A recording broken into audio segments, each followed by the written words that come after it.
এখন অনুশীলনী 6 কয়ের 2 নম্বরের মধ্যে বলা আছে মিশ্র ভগ্নাংশ বা পূর্ণ সংখ্যায় প্রকাশ করো। কি আছে? মিশ্র ভগ্নাংশ বা পূর্ণ সংখ্যায় প্রকাশ করো। এখন মিশ্র ভগ্নাংশের সংজ্ঞাটা এই হাসি একটু বলো তো, মিশ্র ভগ্নাংশ কাকে বলে? মিশ্র ভগ্নাংশ কাকে বলে? 1 মিনিটের জন্য আমি তোমাদের কাছে জানতে চাইলাম, মিশ্র ভগ্নাংশ কাকে বলে?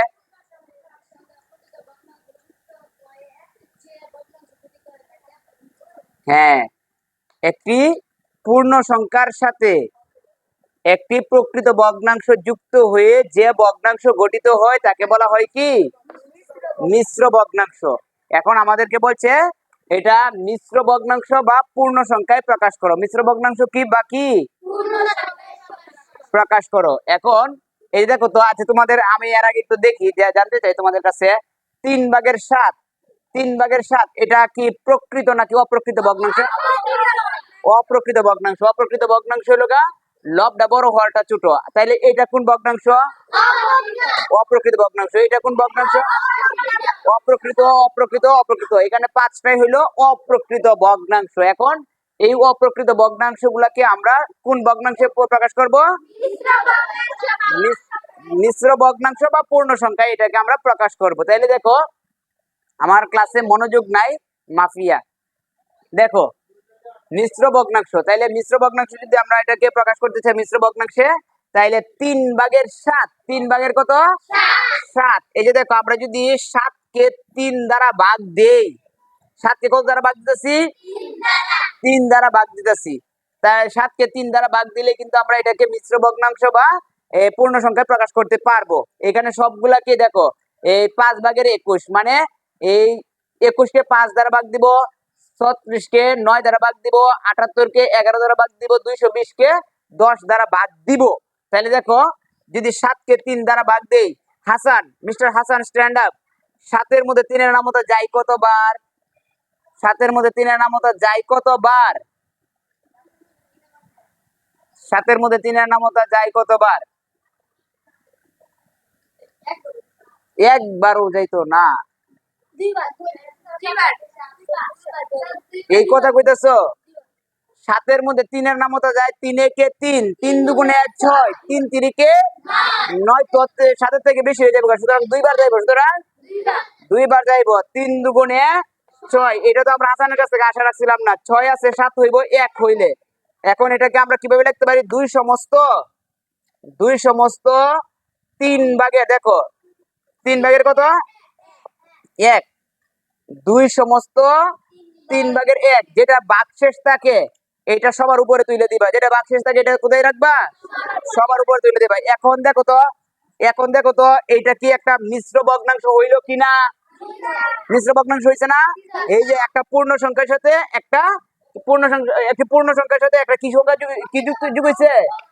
একটা পূর্ণ সংখ্যার সাথে একটি প্রকৃত ভগ্নাংশ যুক্ত হয়েছে। প্রকৃত ভগ্নাংশ যুক্ত হয়ে কি হয়েছে? একটি মিশ্র ভগ্নাংশ গঠিত হইল। এখন এটাকে তোমরা লিখে দিতে পারো, এখানে একটা ছোট করে লিখে দিতে পারো কথাটা উত্তর। এটাকে দিতে পারো কি উত্তর। আবার এটাকে একই সিস্টেমে 21কে তোমরা ভাগ দিবা 5 দিয়া। 21কে কত দ্বারা ভাগ দিবা? 5 দ্বারা ভাগ দিবা। এখন 21-এর মধ্যে 5 কতবার যায়? 4 বার। 5 বার কেন দিতে পারবা না? বেশি হয়ে যাবে। তার মানে 4 5 20, 1। তাহলে এটাকে তোমরা লিখতে পারো, সুতরাং 4 সমস্ত 5 ভাগের এটার মধ্যে সুতরাং দিছি না, যে দিয়ে দিলাম, এই যে দেখো সুতরাংটা দিয়ে দিলাম। তাইলে 4 সমস্ত 5/1 একটি পূর্ণ সংখ্যার সাথে একটি প্রকৃত ভগ্নাংশ যুক্ত হয়ে যে ভগ্নাংশ গঠিত হয় সেটাকে বলা হয় মিশ্র ভগ্নাংশ। সেটাকে কি বলা হয়? এই যে আমাদেরকে বলছে মিশ্র ভগ্নাংশ বা পূর্ণ সংখ্যায় প্রকাশ করো, আমরা সেটাকে মিশ্র ভগ্নাংশ বা পূর্ণ সংখ্যায় প্রকাশ করে ফেলতেছি। এরপরে চলে যাই 3 নাম্বারটাতে। 3 নাম্বারটার মধ্যে 36কে 9 দ্বারা ভাগ দিতে হবে। এই 36-এর মধ্যে 9-এর নামতা যায় কতবার? 9-একে 9, 9 দুগুণে 18, 3 নং 27, 4 নং 36, 4 নং 36। এখন এটার রেজাল্ট কত হয়েছে বলো তো?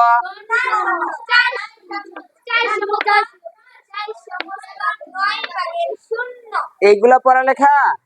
এটার উত্তর, এটা তো পুরোপুরি ভাবে মিলে গেছে। এটার উত্তর শুধুমাত্র 4। এটার উত্তর কি? 4। এটার উত্তর হইল শুধুমাত্র 4। এখন এখন বলো, 4 কি একটা সংখ্যা? 4 কি সংখ্যা? পূর্ণ সংখ্যা। 4 কি সংখ্যা? 4 হইল পূর্ণ সংখ্যা।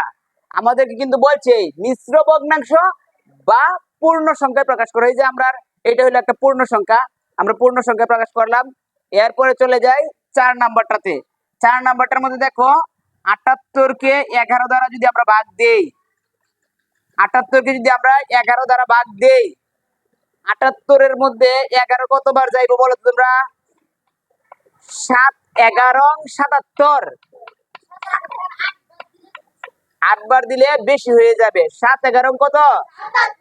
77। এখন এই যে অঙ্কগুলো আমি করতেছি, এই অঙ্ক কিন্তু আমার আমার ব্রেনের ভিতরে, আমার মগজের মধ্যে কিন্তু নামতা গুলা একদম ইনস্টল করা আছে।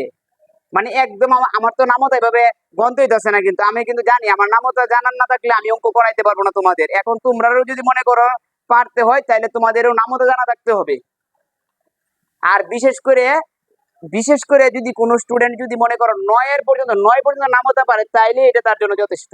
আর এত বেশি জানার দরকার নাই।